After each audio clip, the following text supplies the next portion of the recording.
C'est un exemple que le Niger montre à la face du monde de pouvoir recevoir et de partager le peu que l'on a.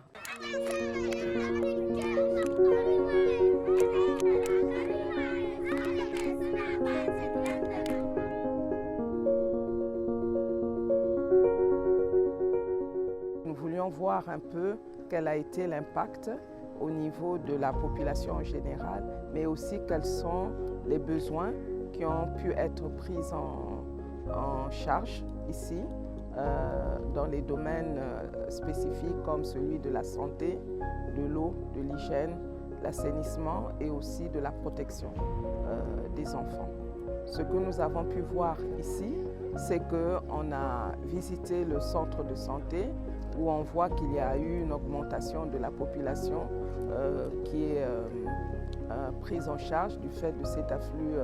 des réfugiés, mais le centre de santé a pu les prendre en charge de façon adéquate puisqu'on n'a pas eu de rupture de médicaments pendant la période où il y a eu un grand afflux de juillet à novembre de l'année dernière. Pour le niveau des enfants qui sont arrivés, nous avons vu des espaces temporaires de protection qui ont reçu à la fois la population réfugiée et la population haute des enfants, y compris les enfants non accompagnés. Et on a là des activités de soutien psychosocial, d'activités de jeu, pour que les enfants un peu retrouvent une certaine normalité. On voit aussi qu'on a mis en place des comités de protection de l'enfant dans ces villages et ils ont le rôle d'essayer de protéger les enfants par rapport aux différents abus et exploitations tels que le mariage des enfants, la maltraitance, etc. Et nous avons terminé aussi avec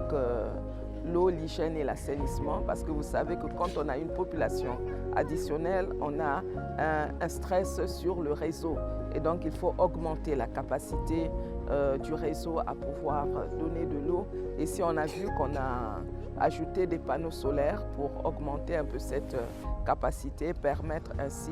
d'avoir suffisamment d'eau pour servir à la fois la population qui existe là, mais aussi la population qui s'est ajoutée. Ça permet d'avoir de l'eau sur place et donc de réduire un peu la pénibilité, surtout pour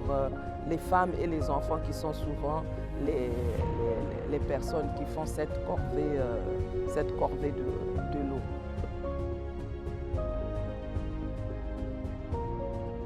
C'est vraiment des fonds qui aident parce que nous savons que c'était une situation assez soudaine. On n'avait pas forcément de financement pour cela et le Fonds CERF nous a permis de pouvoir